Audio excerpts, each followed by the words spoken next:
Madayaw! Welcome sa ating makabagong episode ng ating travel series na Kalika, Saan Tayo? I am Fidel Pasco Jr. and I am your tour guide for this episode.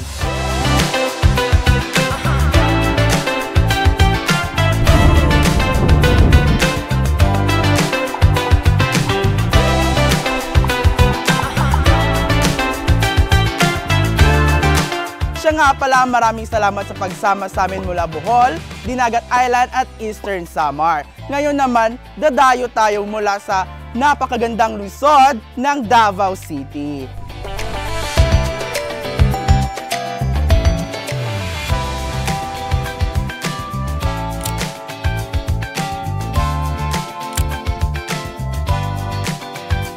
Bibisitahin natin yung mga indigenous people or yung IP community ng Davao City at ipapakita din natin kung paano sila naghahanda sa mga dumarating na kalamidad sa ating bansa taon-taon. At syempre, along the way, ipapakita din namin yung ganda ng Davao City at kung paano ito pinoprotektahan at inaalagaan ng mga Davaoenyo, hindi lang para sa kanila, kundi para na rin sa mga susunod na henerasyon. Kaya, tara na! Suroy ta!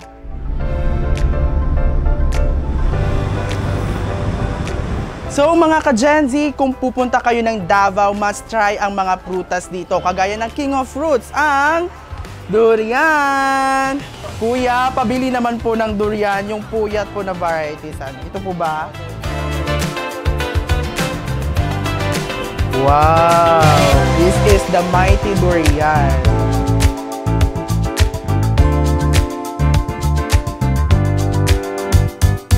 Mula sa city proper, bumiyahe kami papuntang Marilog District kung saan bibisitahin natin ang mga kaibigan nating Obo Manovo tribe. Ipapakita nila sa atin kung paano nila prinotektahan ang kanilang community at napanatili ang kanilang kultura mula sa impacts ng climate change. Kayo, aware ba kayo sa climate change o climate crisis?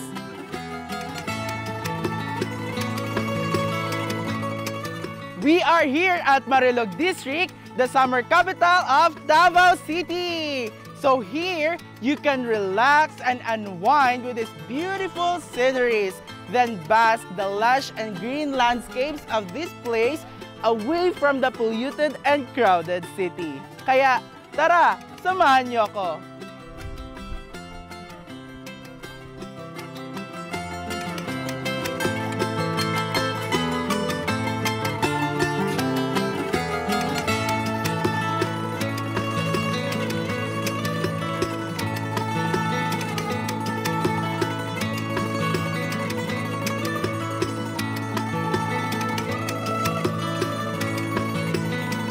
Pupiyon Solo Mahabok. Ako di ay si Fidel and kauban ako karon ang taga Greenpeace. Aron amo ang masuta no or amo ang madiskubrihan kung unsa ang inyong komunidad o madiskubrihan pud namo ang Marilog proper. So karon amo lang pangutanon if kamusta na ang inyong komunidad? Unsa na ilahang sitwasyon mahuman ang pandemya or sa karon na panghitabo po? Ang tribo na kamot ang tribo no nga mahimo siyang makabarog, makadungog, makakita pud ba. Mo nang pasalamat mi sa atong nasyonal nga gobyerno kay gitagaan mi og katungod sa yutang kabilin. Naa na mi certificate of settlement title, naa na mi kadti, naa na mi gidumalahan. Ang mga bukid karon gideklara na mo nga kuan kanang pusaka. Ibig sabihin ng pusaka, protected areas, reserve, hindi pwede galawin. Unang kami, kung sa environment manggod, diha mi nabuhi. Kaysa wala pa'y mga tao din ang among panginabuhi, naagis lasang, mga bunga sa kahoy, mga sagbot dia sa along the rivers, makauna na mo, mauna gipakaon sa ginikanan na mo. Unang environment, pinangga na muna kay diha man minabuhi. Nasinati na ba na ninyo dira sa Marilog proper po? Diri, murag di pa kay napamay dagang lasang. Usahay ka na mag-drought, napoy ginagmay nga landslide. Okay po. Pingan itong mga nagturok nga kahoy dito putlon, niya ka itong mga denuded kinanan ni reforest. na si benepisyo sa kinaiyahan na gi-award sa inyo ha, mga taga Obo Manobo ang ancestral domain sa inyo ha? Una, siyempre ang mga preskong hangin. Yung lupa, may na-segregate kami na titirahan namin. Yung lupang na farm namin, mayroon na kaming pamaraan na hindi masira ang environment. Kailangan mag-farm ka, tanim ka talaga ng kahoy, prutas, ganun. Mga source of water, kanang along the rivers, both sides. Giregulit naman ang mga taong nakaangkog yuta din eh. Kalom. Ang kalom, certificate of actual land occupancy for migrant sa tribu Kadla. Gibutang dito sa kalom, na kinahanglan ang environment and natural resources, ang pingan nimo. Mao na warning na mo dito sa nagkalom. Kinahanglan mo tabang ka sa pag-promote, pag-improve sa kinaiyahan.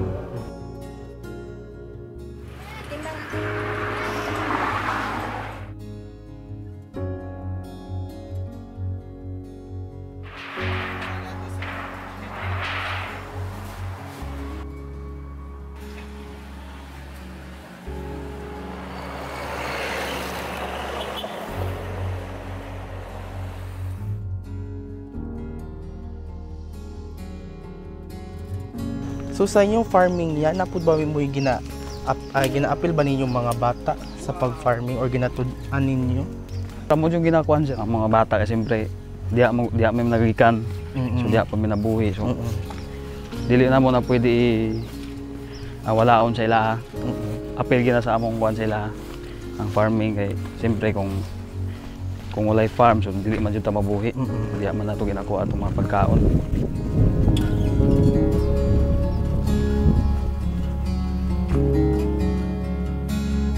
Hello mga ka-Gen Z! So muli, nandito tayo sa Barangay Marilog proper. So nandito tayo sa Ladian Farm, isa sa mga farm ng mga taga Obo Manobo tribe. So makakasama natin ngayon ang isa sa mga farmer ng mga tribo. So hello kuya, magpakilala ka po. Hello, ako dahil si Romeo Ansodo. Hi Kuya Romeo, nasaan po si Juliet? Sige, tanong ko po kuya, ano po yung pinagkakabuhayan niyo dito? As a farmer, so kanina nagatanom yung lettuce, strawberry, so usang crops na pwede naman matanom. Okay. Kanus ka nagsugod na nagtanom niya? Sugod pag-kuan sir, nagkabuot ko. Sugod na ganyan. So itong bata pa jud mo na sugdan na jud mo no sa farming.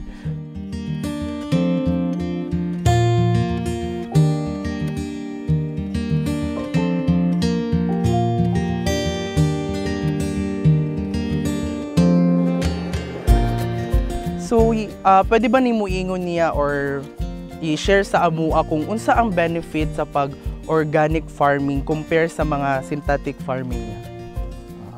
Ang benefits sa organic ug sa synthetic is ang organic mo is safe mo siya. So wala siya mga chemical nga ginagamit. So, mostly sa inorganic mo is halos na ay chemical, so dili siya safe. Makadaot siya.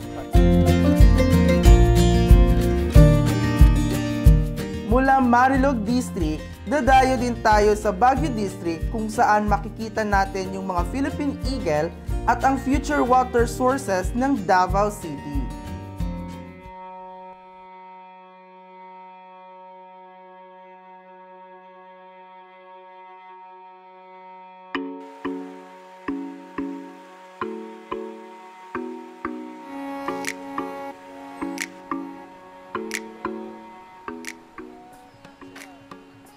Hello mga ka-Gen Z! Alam nyo ba kung nasaan tayo ngayon? Nandito lang naman tayo sa future water source ng Davao City, which is ang Panigan-Tamugan Watershed. Diba? Nakikita nyo sa ating likuran ang magandang agos ng tubig ng watershed na ito. At ngayon, makakasama natin si Princess, isang IP youth leader ng Obo Manobo tribe. Ayan, hello Princess! Kamusta? Ayan, kaway-kaway. Sige Princess, tanong ko lamang sa iyo, Princess. As isa sa mga IP youth leader sa inyong tribo, unsa man ang imuhang makontribute sa inyong komunidad ug sa ato ang kinaiyahan? As a youth leader in our community, daghan jud mi og dako ang amo ang responsibilidad labon na ako isip usa ko ka leader, and as a babae, first niya na ang women empowerment. Kung asa ang mga babae kailangan pud na ay tingog sa tribo dili lang kay ang mga lalaki. And second, for the environment, dako kay miog kahimuan kay dili lang siya kutob sa amua kundi para sa katibukan kung asa ginapreserba namo o ginaprotektahan namo ang watershed area labon na kaninga. Mao ni siya ang next water source diri sa Davao City, ang Panigan Tamugan Watershed. So as of now mao na ang amo gina-focus na advocacy, isip leader pod sa amo ang tribo.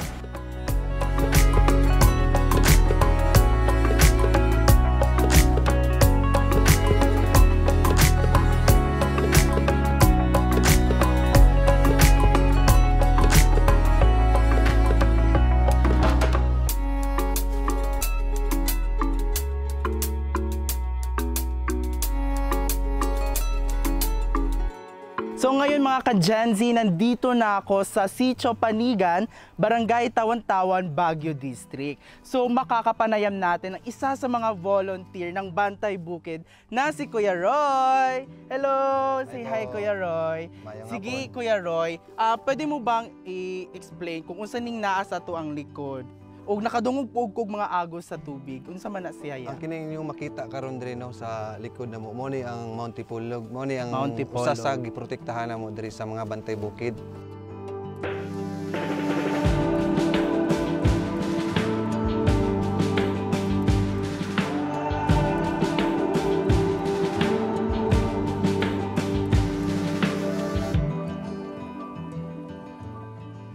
Ya kini pong nagtingog nga madungog nato nga kini nga tubig ning sapa. Mao po ni ato ang next source sa Davao City, kanang project nila karon nga kanang Davao Bulk Water project sa Davao City, kay wala na may lain nga kanang mas nindot pa nga tubig kundi kini ra man gyud ang nakapasa sa atong Philippine standard sa tubig nato. Tuig kaning Panigan Tamugan Watershed, nabay effect sa ang climate change ani sa yang quality? Dako kay sa climate change ug magsigig ulan, magsige na lagbaha. Kay kini among tubig biya sa una pa pwede lang ka diri kanang moinom na diretso kanang ana ka diha. Diretso. Karon nga sigig ulan, sig baha, sig landslide ang tubig, ang nana siya kanang murag discoloration ba kay nanay sagol lapok ang kanang sumasagulan na siya lapok kay tungod sa ulan nya lahi pa singaron magsigay ng hangin, makita nyo karon ang tubig ug maadto dito lahi na siya na discoloration tungod sa panahon ba. Kaming mga Bantay Bukid kay farmer man mi ang na-feel gyud namo diri kay dili na siya motulong sa iyang panahon ang pagbunga sa mga durian, kakao nya imbis panahon nga ting bunga magsigig ulan, straight og ulan, di na may karbis kay malata ang bunga, ang bulak. Mo na ang na-feel diri nga kanang murag wala na gyud mao ba ang klima sa una imbis nga gitunong namo ang na yung mga piyesta dari tunong namo sa among ting harvest pero di na matunong kay tungod kay tawag gani na panahon nga istit og init mo imbis katong among panahon nga ting tanom istiton og init imbis mo to ang ulan murag nabali na ba imbis panahon nga ting harvest ting ulan ay noon mo na kami dako gyud kayo kanang kausaban bitaw murag samwa pod ang among income dili na pod sa una nga kanang tawag gani nang nindot ba kay tungod sa climate change.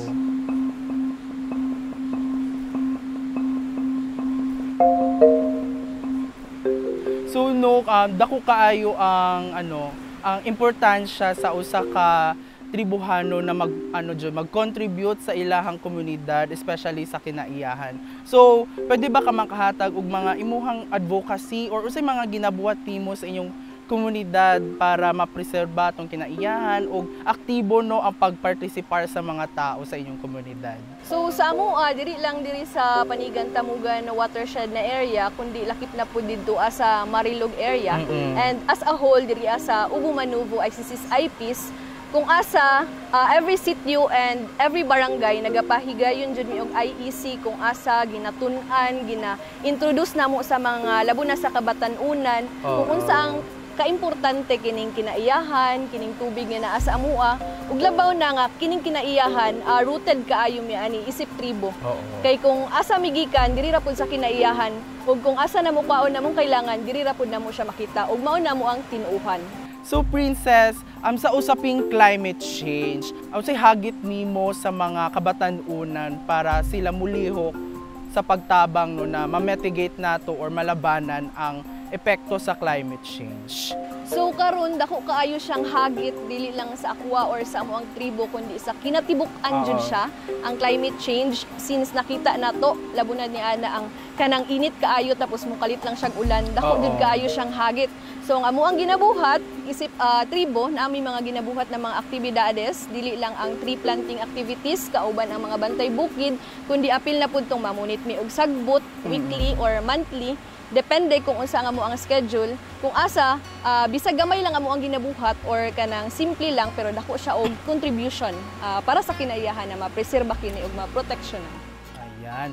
So tinuod gayud ang giingon ni Princess no na dakong tabang ang contribution sa mga kabatan-unan aron ato ang ma-mitigate ang epekto sa climate change ug atong ma-adapt ang nagabag-ubag-una na klima ug ato ang maprotektahan ng ato ang kinaiyahan laban sa mga environmental degradation.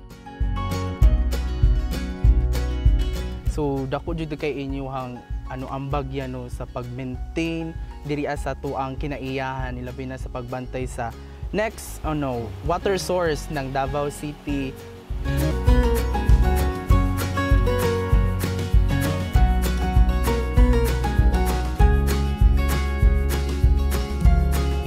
Enough yung water supply natin, tsaka ito na yung next natin na water source. Kaya importante na pangalagaan at tsaka tulungan kayo na nandito yung IP community na pangalagaan yung kalikasan. Nindot kaayo jud ang inyong lugar diri Princess no ug laminag jud kaayo kanang manginom og kape diring dapita, di ba? Habang naga-chika-chika and then unsa ba ready na ba ta maligo?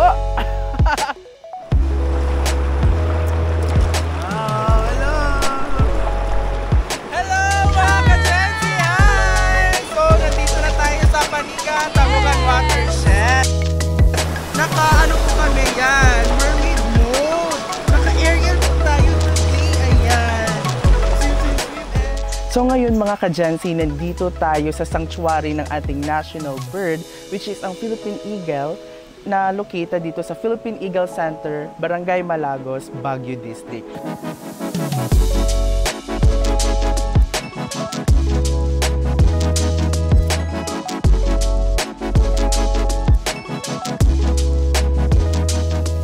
Ayan, Kuya Darren, excited na ako makita the majestic Philippine Eagle. And actually, nandito na po tayo. Oh. Ito po ang ating enclosure ng mga Philippine Eagle. Sobrang laki talaga ng enclosure ninyo. Dito po, sa enclosure na ito, may dalawa tayong eagle. Isa dito ay si Vigo at sa kabila naman po ay si Marikit. Ang gaganda ng mga pangalan. Hello! So, ito po si Vigo. Si Vigo ay isang lalaking Philippine Eagle. Na-hatch siya, which means dito siya nabuhay na sa center.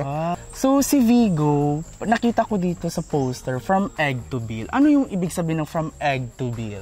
Yes po. Yung from egg to bill is, meaning yan, si Vigo dito na-hatch, dito siya nabuhay. And then, pagkalaki niya, naging model siya ng ating Philippine polymer banknote. So, yung eagle na nasa banknote natin, siya po yung particularly na eagle na yun. So, mga ka-Gency, yung particular na ibon na to na si Vigo, siya yung nandoon sa 1,000 peso bank polymer natin. So, wow! Napaka-amazing no na makikita natin at mawi-witness natin eye to eye si Vigo na nakikita lang natin sa bill.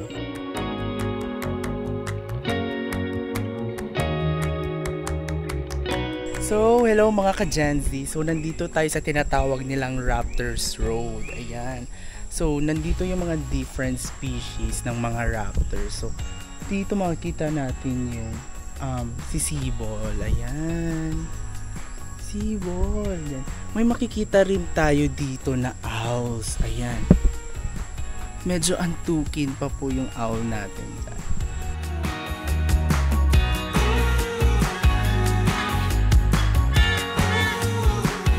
So matanong ko lang Kuya Darren, naapektuhan ba ang Philippine Eagle sa climate change? Yes po, merong malaking epekto ang climate change sa mga Philippine Eagle kasi po sa climate change na nangyayari ngayon sa mundo, maraming bagyo na dumadaan and ang natural habitat po nila is naapektuhan. Imagine, ang Philippine Eagle need nila ng 7,000 to 10,000 hectares para mabuhay in pair po. So, once na masira yung kanilang habitat is masisira din yung ecological balance and masisira din yung lifestyle ng ating mga eagle po. Nararapat lamang na ating i-preserve ang ating mga puno and talagang ating i-call out yung mga may mga pinaggagawa na Yes, hindi po. kaya-aya. So, may mga recorded cases ba kayong na ganyan in terms of like threat sa habitat or may nagbabantay ba sa natural habitat ng ating Philippine Eagle? Yes po. Isa po sa mga programa ng Philippine Eagle Foundation is ang mag-secure ng Philippine Eagle sa wild. So that's why in partnership with the Bantay Bukid, so tinutulungan po nila ito para mag-protect sila sa ating kalikasan po. Sige Kuya Darren, parang may last curious question ako. Ano ba yung mga signs na alam ninyo na magbe-breeding na yung or ready to breed na yung mga Philippine Eagle natin? So sa mga keepers po natin, marami po silang tinatandaan ng mga signs. Pero usually, ang nalalaman namin is like the mating call ng ating mga Philippine Eagle. Kaya mo bang i-imitate yung kuya, yung mating call nila? Parang medyo mababa, mahinahon na boses, like woo, woo, ganyan po. Ang galing ni Kuya Darren. Woo, woo. Kaya niyo ba yun mga ka-Gen Z? So, Kuya Darren, curious lang, ilang itlog ba yung nililay ng Philippine Eagle? So sa wild po, ang mga Philippine Eagle na nasa wild, they can lay 1 egg every 2 years po. Oh, so every breed, isang itlog lang Yes yung... po, ganun po katagal yung hinihintay natin. That's why importante na mapangalagaan yung mga nesting site ng ating Philippine Eagle.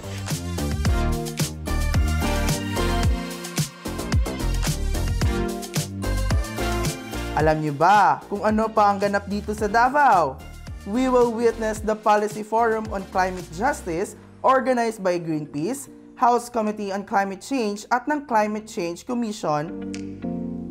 Now, makakasama natin ang Congresswoman from Leyte, Congresswoman Ana Veloso Tuazon. Hello po ma'am, kaway-kaway po tayo. Ayan. So, medyo may konti ng mga katanungan para sa inyo, ma'am. Nasaan na ba ang Pilipinas sa usaping climate change po? Well, we're experiencing frequent and more intense extreme weather events, and the World Risk Index in October 2022 released a statement that we're number 1 in terms of disaster risk vulnerability. And so, there is so much we need to do to help, to advocate that we move the needle, not just here, but also globally.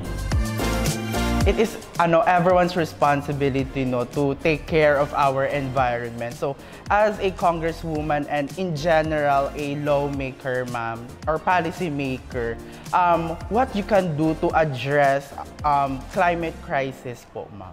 Well, we realize that we can't do business as usual anymore. Yes. We cannot think in silos anymore. All of that has to be broken down. We need all hands on deck, Yes. actually, so we can move the needle and then weave also climate action into all the policy decisions, because we're all interconnected and Yes. everything will, this is a domino effect, also Yes. what we're seeing. Yes, totoo yan, Ma'am Nok. Because we cannot live without our nature, but nature can live without us, people. So ngayon, makakapanayam naman natin ang energy campaigner ng Greenpeace Philippines na si Kuya Kevin Yu. Kaway-kaway, Kuya Hello! Kevin! Ayan. So yung tanong, Kuya Kevin, is paano ba nagko-contribute sa climate crisis yung fossil fuel polluters dito sa Philippines at sa entire world po? Okay, so yung mga fossil fuel companies kasi, global sila mag-operate, di ba? Pero global din sila magdumi. So ibig sabihin, in any parts of the world na nag-ooperate sila, ang laki ng greenhouse gas emissions na binibigay nila, no? At kung meron silang greenhouse gas emissions, that means na pinapalala nila yung global warming at hence yung climate change impacts ay lalong lumalala. Doon na-establish yung connection nung kanilang pagbuga sa nararamdaman natin mga bagyo, tag-init, kawalan ng pagkain at iba pa. Ayan. So, ano ba dapat nating gawin on fossil fuels and sa mga polluters na ito? Kasi global sila eh. Ano po yung dapat na i-take action nating lahat? Okay, so magandang question yun, no? Kasi kadalasan pag naisip natin na, ang lalaki nilang kumpanya, saan natin sila mahagilap, no? At sa ngayon, sa Pilipinas, magkakaroon na tayo ng batas, no? Sana maipasa na sa Kongreso itong Klima Bill kung saan nakalagay dito yung tinatawag na loss and damage mechanism. Ano nga ba yung mga alternatives natin on fossil fuels? So ang dapat nating umpisahan ay yung tinatawag na just transition away from fossil fuel. So ang ibig sabihin yan na dapat ngayon pa lang ay nilalatag na natin yung pathway natin para unti-unti natin matanggal yung addiction natin at nila sa fossil fuel. That means patungo tayo sa renewable energy. Renewable energy dapat ang gagamitin natin. Lalong-lalo na sa Pilipinas kung saan ito ang pinaka-advantage natin.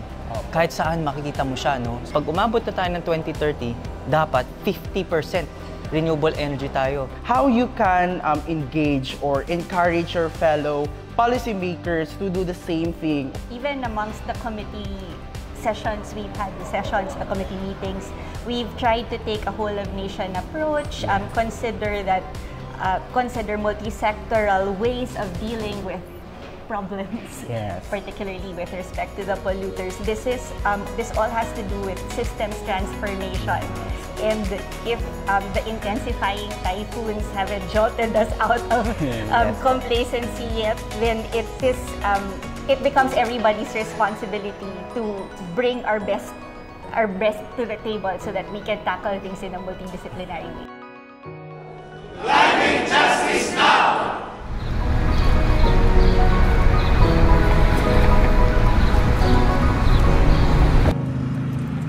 Ngayon, dadayuhin natin ang isla ng Samal.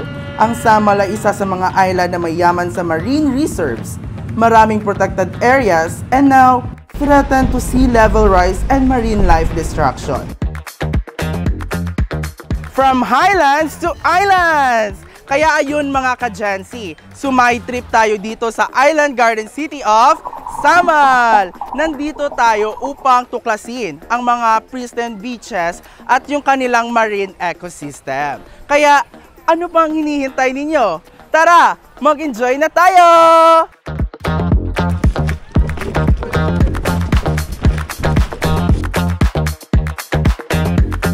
So nandito tayo sa Walk in the Water. Ayan!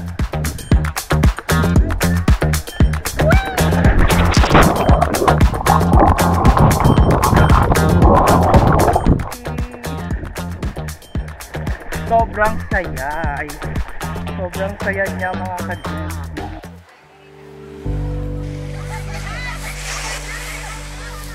So ngayon mga ka-Gen-Z, makakasama natin at makakapanayam natin ang Commissioner ng Philippine Commission on Sports Scuba Diving, si Dr. Alfredo P. Medina. Hello sir! Hi. Ayan, mayong adlaw po. Mayong adlaw sa inyo. Kaano po ba ka-importante yung marine protected areas dito sa Samal Island? Para sa akin na mahilig sa dagat, importante ito dahil una, source ng ating food para sa lahat. And that is very already self-explanatory na everything starts sa dagat. Pangalawa is as a scuba diver, how can you enjoy the reef environment pag sira na yung nasa ilalim? People come to Davao and to many other areas in the Davao Gulf area to see the wonders of the reef. So if that is destroyed, what else can we see? What can we appreciate? Yeah.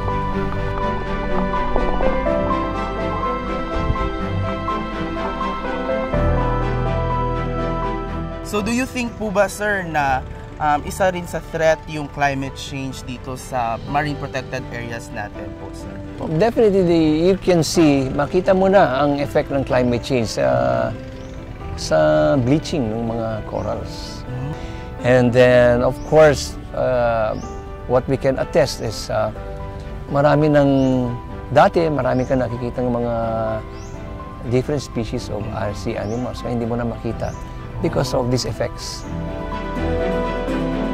For many years, scuba divers have been helping the government by doing the scuba surero, getting these garbages out, but they keep on piling and piling every day, every month, every year, so that hindi na kaya. So there must be some regulation about this.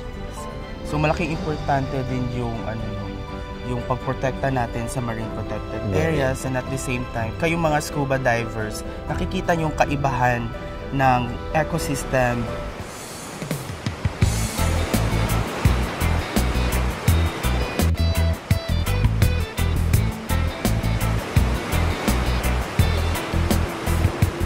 Hello mga ka-Gen Z! So ngayon, kompleto na yung snorkeling gear natin.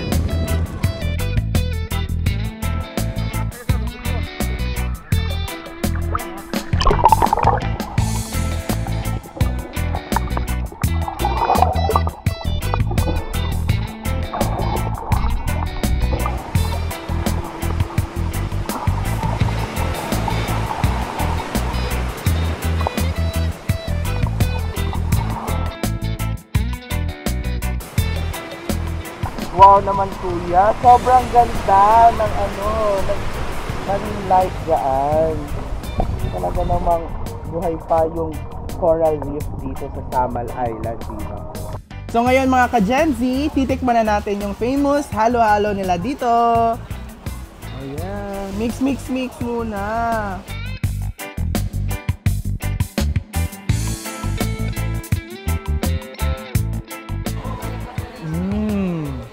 Sobrang sarap ng halo-halo nila dito mga ka-Gen Z. Sobrang creamy at meron pang pa-bonus na coconut strips, kaya the best talaga yung halo-halo dito.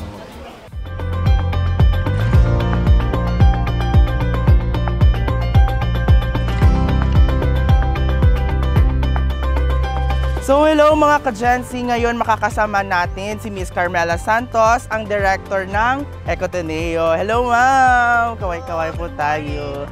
So ngayon magmamarites tayo dito sa Samal Island. Ayan. So Miss Melay, pwede mo bang i-share kung ano yung ginagawa mo dito pag pumupunta ka sa Samal Island? Nag-host kami ng what we call an appreciation dive.